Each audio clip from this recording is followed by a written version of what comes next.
Good morning, everyone. Nagar Srikanth. What is AWS application load balancer and benefits of application load balancer గురించి ఇక్కడ discuss చేసుకున్నాం.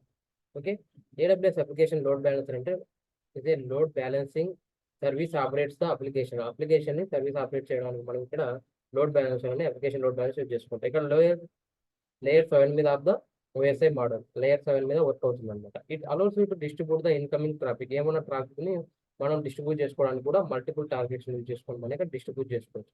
Are EC2 containers IP address based on content request బట్టి మనం ఇక్కడ ఈ application load balancer ని use చేసుకుంటాం. So next benefits of application load balancer.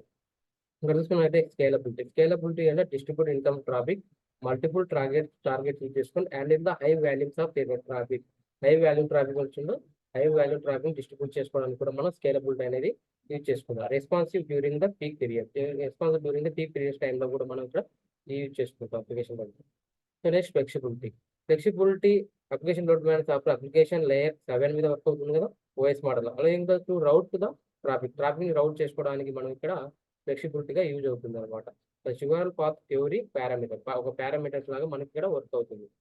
So high availability application load balance automatically routes traffic. ఇప్పుడు ఏవైతే హెల్త్ చెకప్ ఉన్నాయో మనకి డిస్టెన్స్ కానీ IP అడ్రస్ కానీ వీటిని మనము రౌట్ చేసుకోవడానికి ట్రాఫిక్ని ఆటోమేటిక్గా రౌట్ చేసుకుంటాం ట్రాఫిక్ని. Monitors health our targets ensure traffic sent the అన్ని health targets improving the availability your application.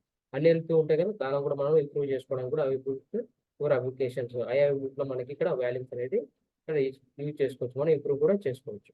So SSL TLC termination application load balancer can be SSL by TLS termination which decrypts and incoming the traffic passed into unencrypted traffic. ఏమైనా traffic ని అన్క్రిప్టెడ్ చేసుకోవడానికి కూడా మనం ఇక్కడ SSL TLS అనేది termination చేసుకోవడానికి use చేసుకుంటాం. Okay, ఇక్కడ గుర్తుపెట్టుకోండి ఇక్కడ HTTPS అండ్ TCP నెట్వర్క్ సంబంధించినవి మనం యూజ్ చేసుకుంటాం. Okay, application load balancer. So for any question బిగాన్ డౌట్స్ ఉంటే comment box DevOps with AWS question వేసుకుంటే గత సబ్మిషన్ మటీరియల్ కలిసండి. Thank you for watching this video. Will see the next video.